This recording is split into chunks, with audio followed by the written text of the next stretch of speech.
Thank you very much. Madam Speaker, Mr. Vice President, members of Congress, the First Lady of the United States,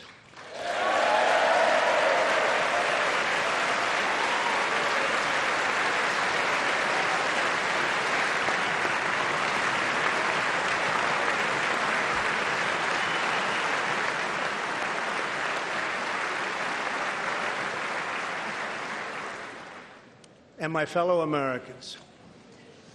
We meet tonight at a moment of unlimited potential.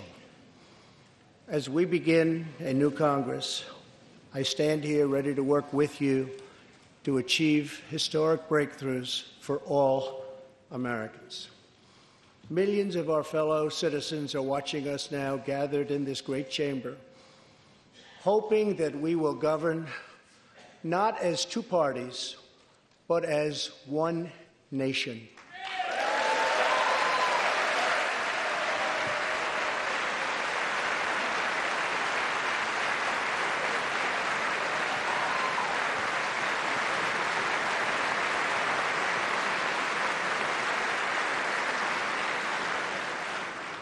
The agenda I will lay out this evening is not a Republican agenda or a Democrat agenda. It's the agenda of the American people. Many of us have campaigned on the same core promises: to defend American jobs and demand fair trade for American workers, to rebuild and revitalize our nation's infrastructure, to reduce the price of health care and prescription drugs, to create an immigration system that is safe, lawful, modern, and secure, and to pursue a foreign policy that puts America's interest first. There is a new opportunity in American politics if only we have the courage together to seize it.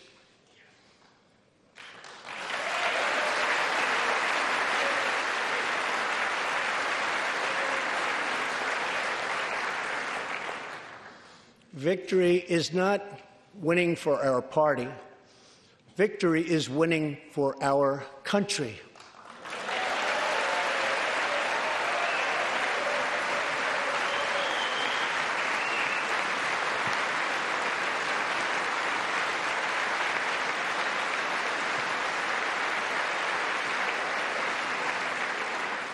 This year, America will recognize two important anniversaries that show us the majesty of America's mission and the power of American pride.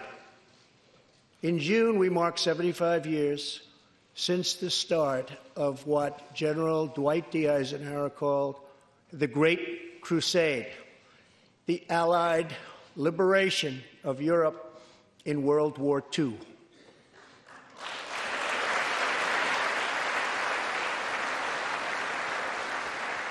On D-Day, June 6, 1944, 15,000 young American men jumped from the sky, and 60,000 more stormed in from the sea to save our civilization from tyranny.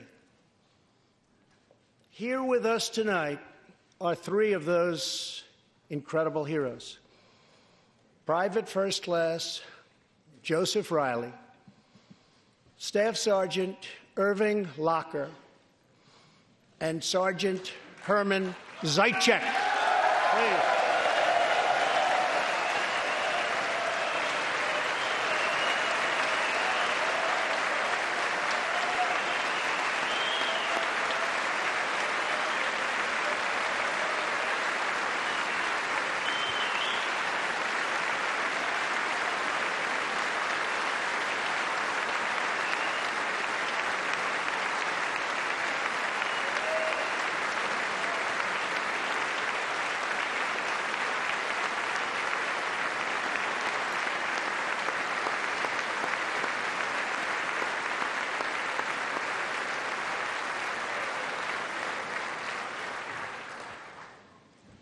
gentlemen, we salute you. In 2019, we also celebrate 50 years since brave young pilots flew 250,000 miles through space to plant the American flag on the face of the moon. Half a century later, we are joined by one of the Apollo 11 astronauts who planted that flag, Buzz Aldrin.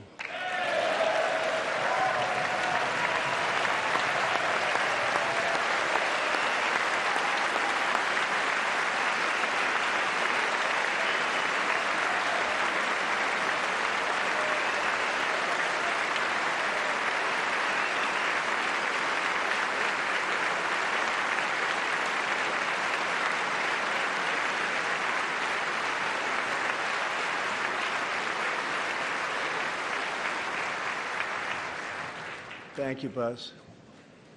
This year, American astronauts will go back to space on American rockets.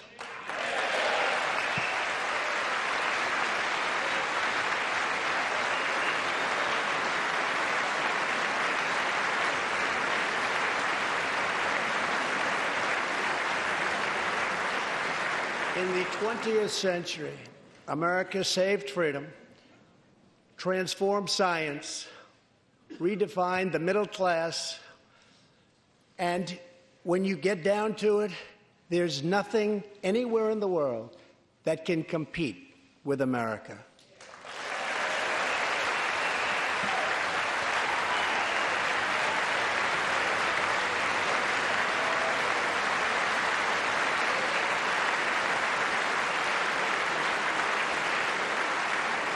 Now we must step boldly and bravely into the next chapter of this great American adventure, and we must create a new standard of living for the 21st century. An amazing quality of life for all of our citizens is within reach. We can make our community safer, our families stronger, our culture richer, our faith deeper, and our middle class bigger and more prosperous than ever before.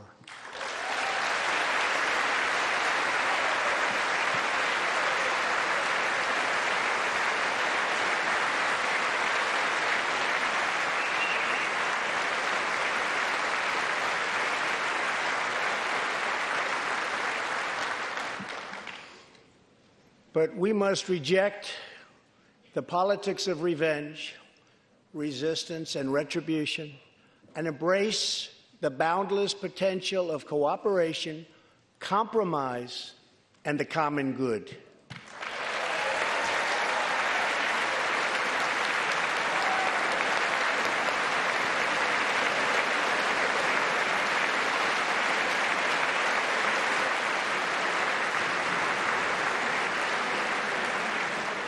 Together, we can break decades of political stalemate.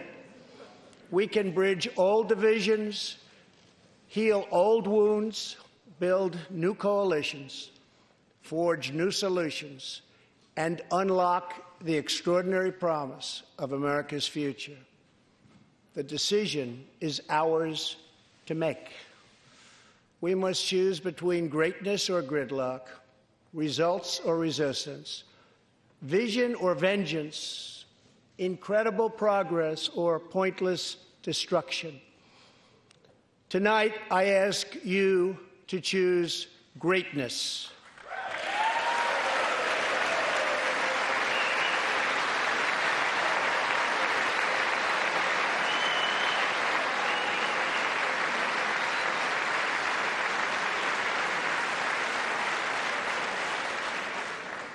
Over the last 2 years, my administration has moved with urgency and historic speed to confront problems neglected by leaders of both parties over many decades. In just over 2 years since the election, we have launched an unprecedented economic boom, a boom that has rarely been seen before. There's been nothing like it. We have created 5.3 million new jobs, and importantly added 600,000 new manufacturing jobs, something which almost everyone said was impossible to do. But the fact is, we are just getting started.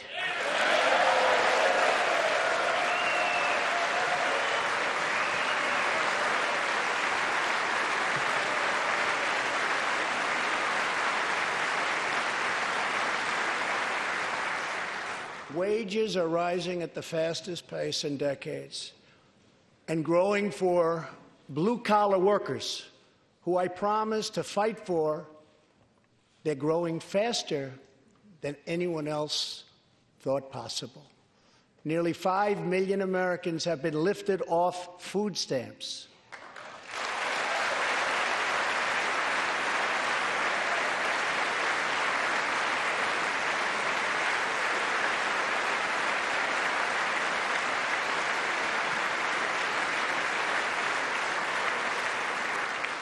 The U.S. economy is growing almost twice as fast today as when I took office, and we are considered far and away the hottest economy anywhere in the world, not even close.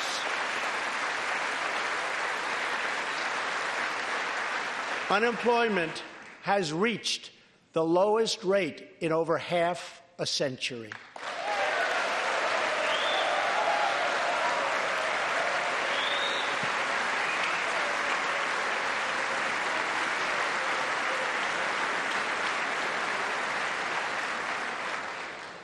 African American, Hispanic American, and Asian American unemployment have all reached their lowest levels ever recorded.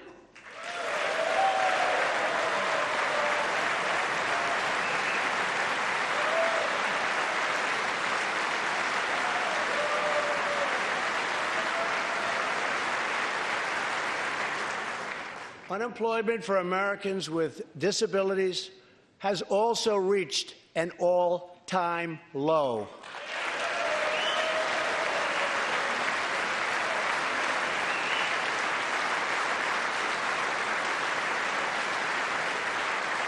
More people are working now than at any time in the history of our country. 157 million people at work.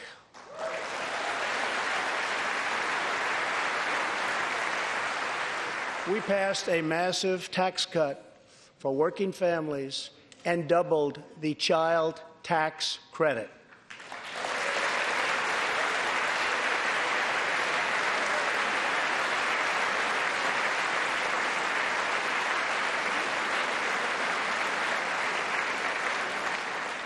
We virtually ended the estate tax, or death tax, as it is often called, on small businesses, for ranches, and also for family farms.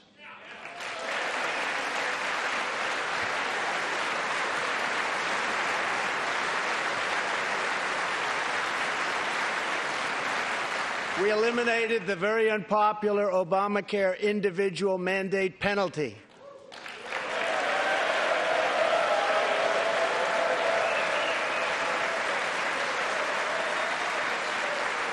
And to give critically ill patients access to life-saving cures, we passed, very importantly, Right to Try.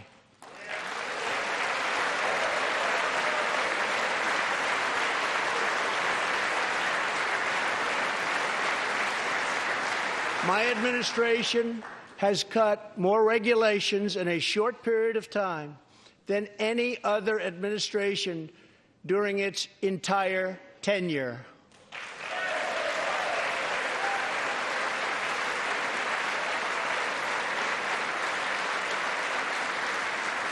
Companies are coming back to our country in large numbers, thanks to our historic reductions in taxes and regulations.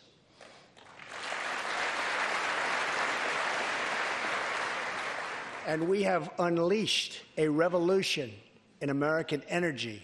The United States is now the #1 producer of oil and natural gas anywhere in the world.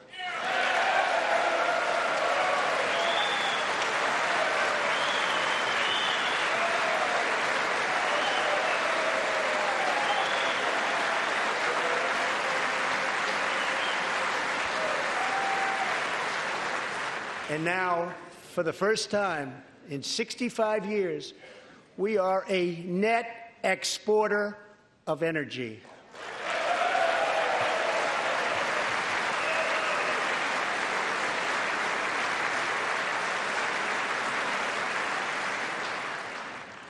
After 24 months of rapid progress, our economy is the envy of the world. Our military is the most powerful on earth by far. And America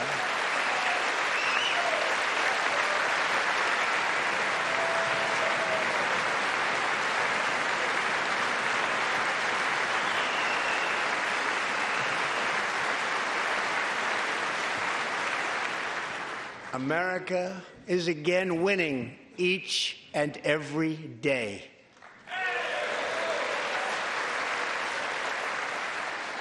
Members of Congress, the state of our union is strong.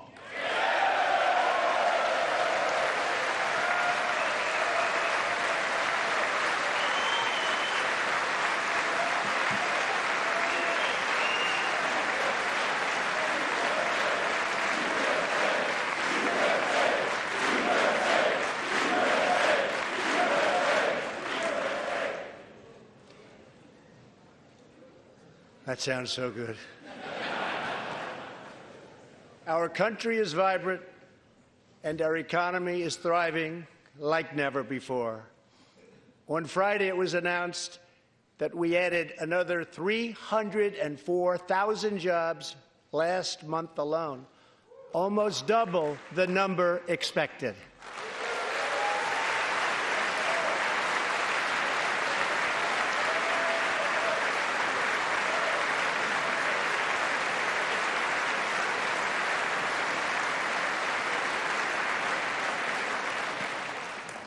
An economic miracle is taking place in the United States, and the only thing that can stop it are foolish wars, politics, or ridiculous partisan investigations.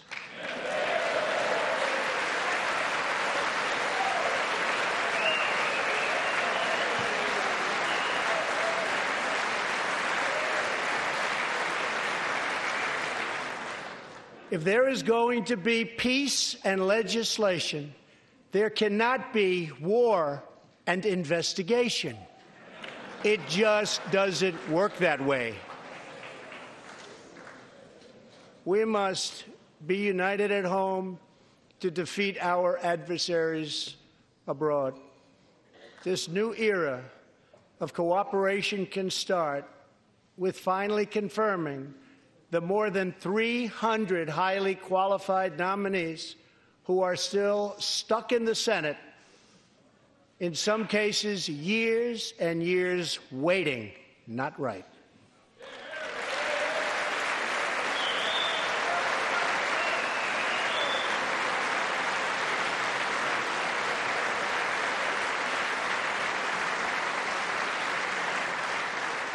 The Senate has failed to act on these nominations, which is unfair to the nominees and very unfair to our country. Now is the time for bipartisan action. Believe it or not, we have already proven that that's possible. In the last Congress, both parties came together to pass unprecedented legislation to confront the opioid crisis, a sweeping new farm bill, historic VA reforms, and after 4 decades of rejection, we passed VA accountability so that we can finally terminate those who mistreat our wonderful veterans.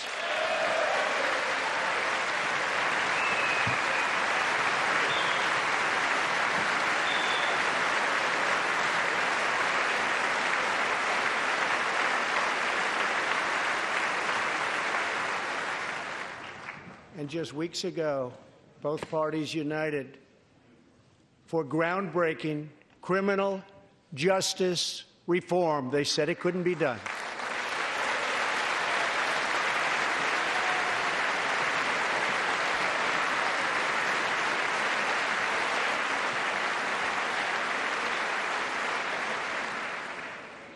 Last year, I heard through friends the story of Alice Johnson. I was deeply moved. In 1997, Alice was sentenced to life in prison as a first-time nonviolent drug offender. Over the next 22 years, she became a prison minister, inspiring others to choose a better path. She had a big impact on that prison population and far beyond. Alice's story underscores the disparities and unfairness that can exist in criminal sentencing and the need to remedy this total injustice. She served almost that 22 years and had expected to be in prison for the remainder of her life. In June, I commuted Alice's sentence. When I saw Alice's beautiful family greet her at the prison gates, hugging and kissing and crying and laughing, I knew I did something right. Alice is with us tonight, and she is a terrific woman. Terrific. Alice, please.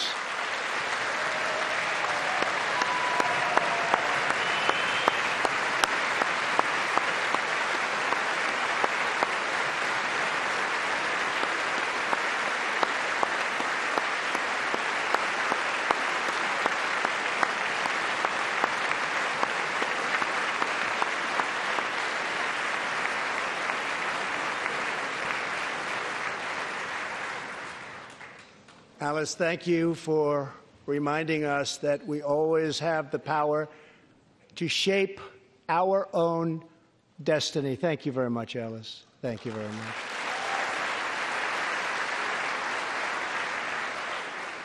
Inspired by stories like Alice's, my administration worked closely with members of both parties to sign the First Step Act into law. Big deal. It's a big deal.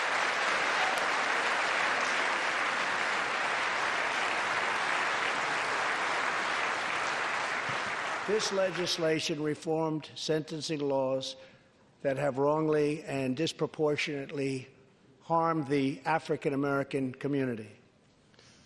The First Step Act gives nonviolent offenders the chance to re-enter society as productive, law-abiding citizens. Now, states across the country are following our lead. America is a nation that believes in redemption. We are also joined tonight by Matthew Charles from Tennessee. In 1996, at the age of 30, Matthew was sentenced to 35 years for selling drugs and related offenses. Over the next 2 decades, he completed more than 30 Bible studies, became a law clerk, and mentored many of his fellow inmates. Now Matthew is the very first person to be released from prison under the First Step Act.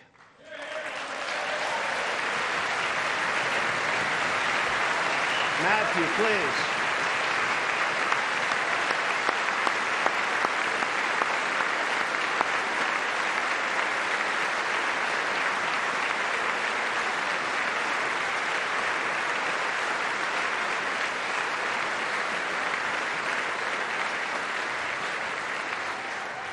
Thank you, Matthew. Welcome home.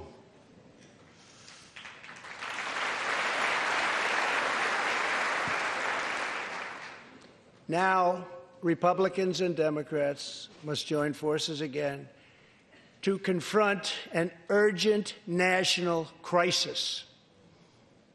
Congress has 10 days left to pass a bill that will fund our government, protect our homeland, and secure our very dangerous southern border.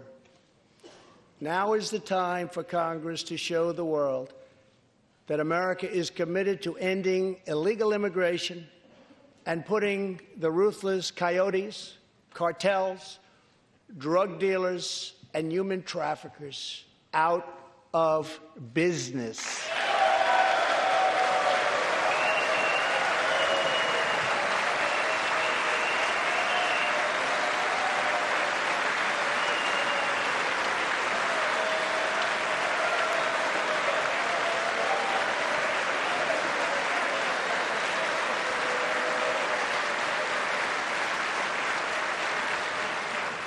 As we speak, large, organized caravans are on the march to the United States.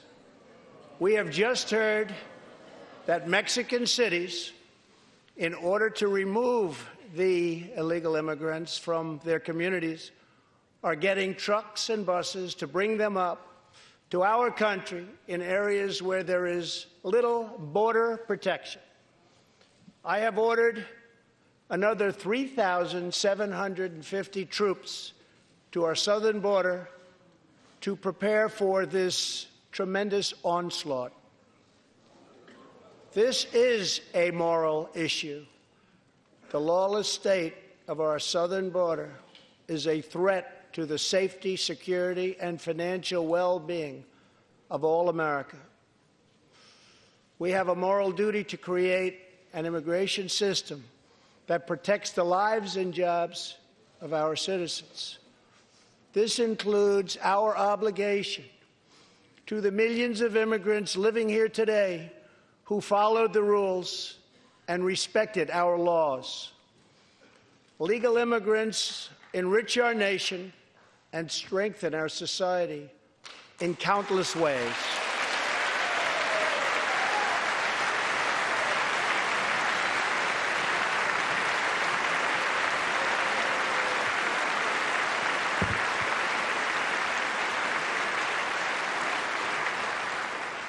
I want people to come into our country in the largest numbers ever, but they have to come in legally.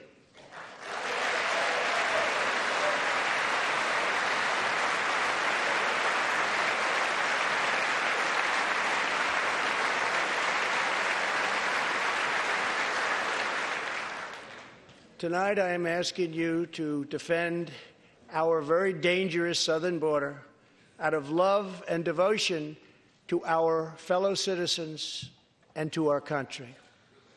No issue better illustrates the divide between America's working class and America's political class than illegal immigration. Wealthy politicians and donors push for open borders while living their lives behind walls and gates and guards.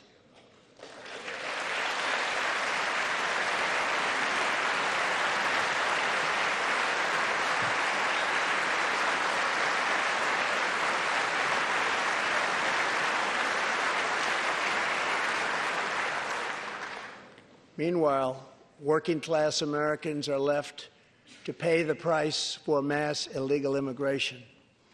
Reduced jobs, lower wages, overburdened schools, hospitals that are so crowded you can't get in, increased crime, and a depleted social safety net.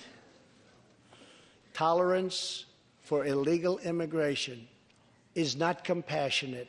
It is actually very cruel.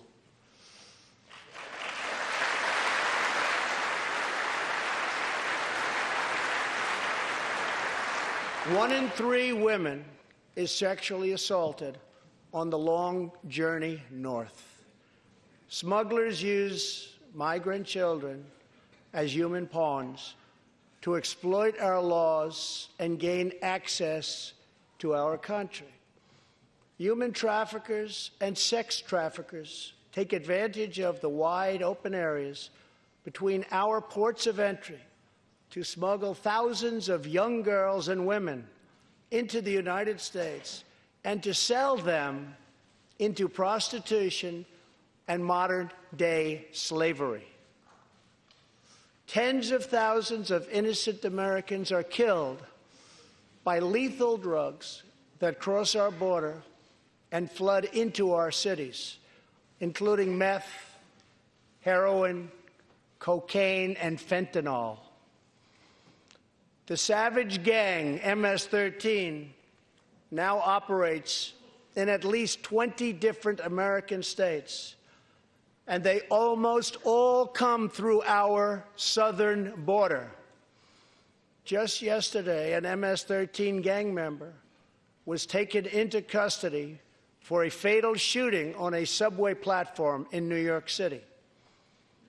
We are removing these gang members by the thousands, but until we secure our border, they're going to keep streaming right back in.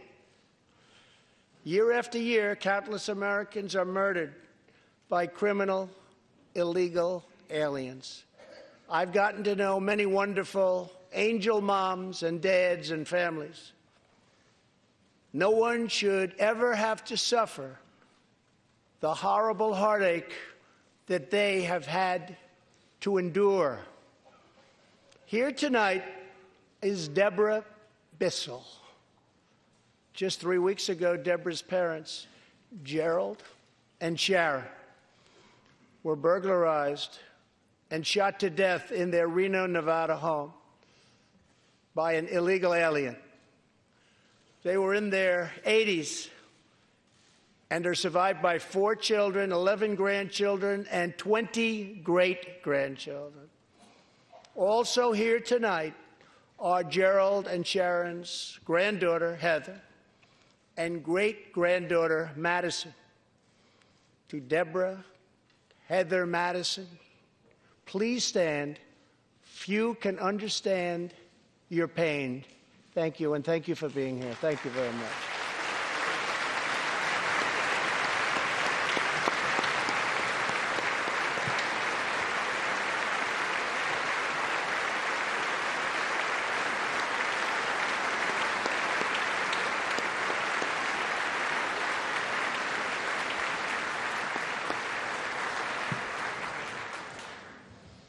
I will never forget, and I will fight for the memory of Gerald and Sharon, that it should never happen again. Not one more American life should be lost because our nation failed to control its very dangerous border.